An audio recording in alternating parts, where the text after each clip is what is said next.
بسم الله الرحمن الرحيم. اللهم صل وبارك على سيدنا محمد صلاة عبد قلت حيلته ورسول الله وسيلته، فرج عنا ما نحن فيه بسر بسم الله الرحمن الرحيم. أعزائي وأحبائي عشاق الكرة مع محترم، أنا النهاردة حبيت أتناقش معاكم في بطولة السوبر المصري ما بين الأهلي والزمالك، والتي انتهت بفوز النادي الأهلي بركلات الجزاء الترجيحية ليصل النادي الأهلي إلى البطولة رقم 15 في السوبر المصري ويحقق رقم قياسي جديد. النهاردة النادي الأهلي لعب بتشكيل 4-2-3-1.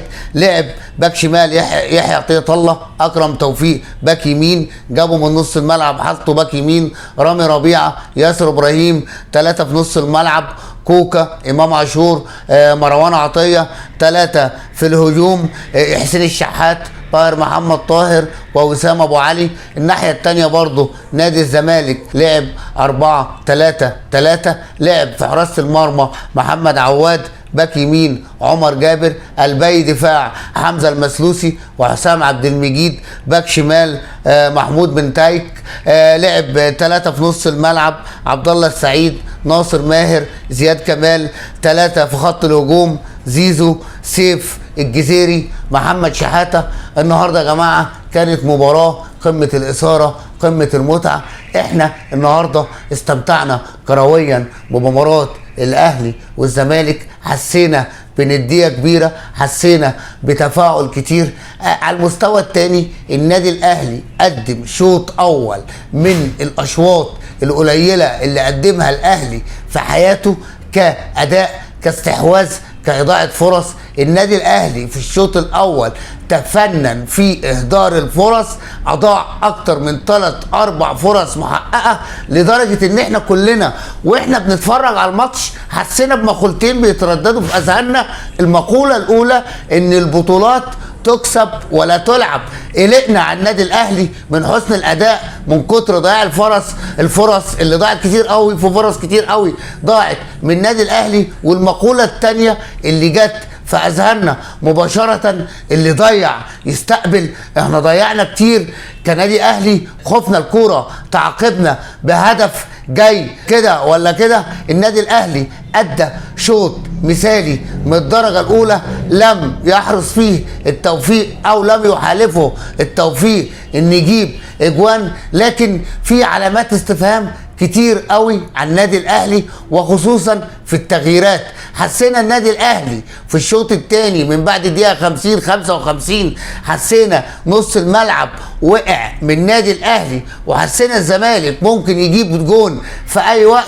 المدرب بيتاخر في التغييرات، على عكس مدرب نادي الزمالك اللي عمل تغييره جوهريه. شفنا الزمالك بعد ما زياد كمال خرج من الملعب واستبدل، شفنا الزمالك اقوى. لكن عايز اقول الف مبروك لجماهير النادي الاهلي. النادي الاهلي ادى بطوله قويه، بس النادي الاهلي قدامه كتير، لسه قدامنا ماتش العين. النادي الاهلي محتاج صفقات، النادي الاهلي محتاج تدعيمات. النادي الاهلي الدكه بتاعته مش بنفس قوة الدكة بتاعت زمان، لازم نقول الكلام ده واحنا فرحانين. النادي الاهلي والادارة محتاجة تشتغل على نفسها. احنا النهاردة كسبنا الزمالك بالعافية، الشهادة لله، احنا كسبنا الزمالك بالعافية. ضيعنا فرص، اداء كويس في الشوط الاول، بدأنا نقع بدنيا. ممكن تقول لي ده بداية موسم عشان كده اللعيبة لسه ما اندمجتش، لكن مستنين من نادي الاهلي كتير. الف مبروك للنادي الاهلي وعشاقه وجماهيره، وان شاء الله الاداء يتحسن في مباراة العين ونشوف اداء فني اقوى من كده. مارسيل كولر برضو يا جماعه بدأ بدأنا نشوف الاهلي مهتز ما زيش زمان. عايزين الاهلي اقوى. البطولات اللي جايه لسه احنا بدأنا نفس بدايه الموسم اللي فات، خدنا السوبر المصري وان شاء الله البطولات هتتوالى، وان شاء الله هناخد بطوله الانتر كونتيننتال، ان شاء الله هنروح لحته بعيده في كاس العالم للانديه، ان شاء الله هناخد كل البطولات زي السنه اللي فاتت. انا برضو عايز احيي الكابتن امام عاشور، برضو جه في الاستوديو التحليلي وقال كلمه عجبتنا كلنا اهلاويه.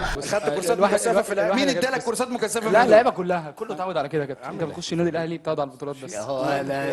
حلوه. قال لك احنا الواحد مننا ب100 بطوله ردا على مين؟ كلكم عارفين احنا دلوقتي في وقت فرحه، في وقت نشوه، عايزين نفرح، عايزين تاني يوم نقفل الصفحه. عندنا يوم الثلاث مباراه العين، اللي الحمد لله خدنا البطوله. الاداء الفني عجبنا مش عجبنا، اللعيبه عملت اللي عليها، وكان ده اصرار من مجلس اداره النادي الاهلي، لان اللي بيعمل حاجه صح ربنا بيقف معاه. لما جه الكابتن محمد رمضان والاعلام كله ما يعرفش اي حاجه، وكهربا غلط واداله غرامه 1,000,000 جنيه ورحله مصر، كان ده السلوك والاداء.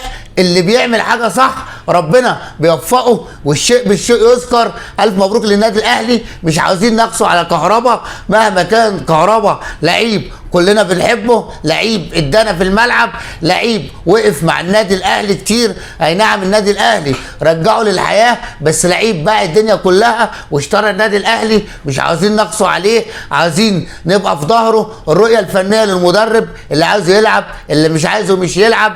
احنا محتاجين تدعيمات، محتاجين صفقات، محتاجين نشوف الاهلي احسن. الف مبروك للنادي الاهلي. النهارده فرحانين، النهارده مبسوطين، النهارده يوم جميل، النهارده 70 مليون مصري فرحوا. عايز اقول لك تعالى شوف الشوارع، تعالى شوف المقاهي، تعالى شوف اي مكان. مش عايزين نتكلم فنيا كتير، الفرحه حلوه، عايزين نفرح، عايزين نستمتع بنادينا. الاهلي كيان، الاهلي الاهلي الاهلي. الف مبروك للنادي الاهلي. السلام عليكم، اثقلت عليكم.